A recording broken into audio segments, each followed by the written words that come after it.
Hello friends, welcome to Kala's kitchen. Bachelors స్టైల్లో పప్పు టమాటా curry ఎలా చేసుకోవాలో ఇప్పుడు చూద్దాం.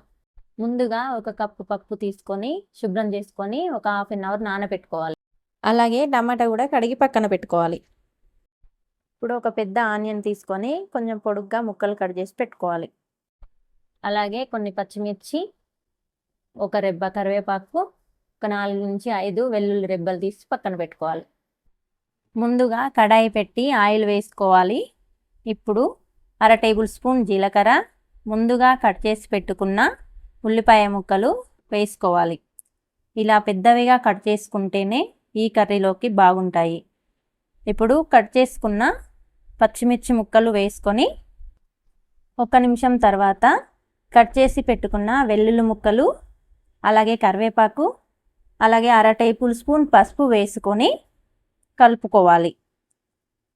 ఇప్పుడు కడిగి నానబెట్టుకున్న పప్పు వేసుకొని మంచిగా కలుపుకోవాలి.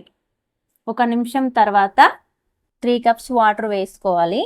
నేను 1 కప్పు పప్పు తీసుకున్నాను కాబట్టి 3 కప్స్ వాటర్ వేసుకున్నాను. పప్పు మంచిగా ఉడకాలంటే 1 కప్పు పప్పుకి 3 కప్పుల వాటర్ వేసుకోవాలి.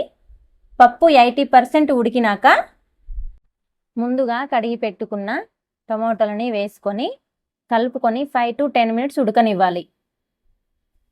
నా దగ్గర చెర్రీ టమాటోలు అవైలబుల్ ఉన్నాయి కాబట్టి వేసుకున్నాను, లేకపోతే నార్మల్ టమాటో అయినా వేసుకోవచ్చు.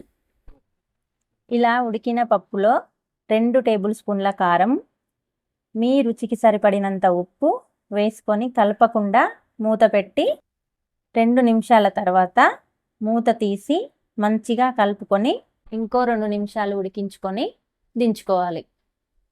బ్యాచిలర్స్ అయినా ఈజీగా రెడీ చేసుకునే పప్పు టమాటా కర్రీ రెడీ. ఈ రెసిపీ మీకు నచ్చినట్టయితే లైక్, షేర్, సబ్స్క్రైబ్ చేసుకోండి.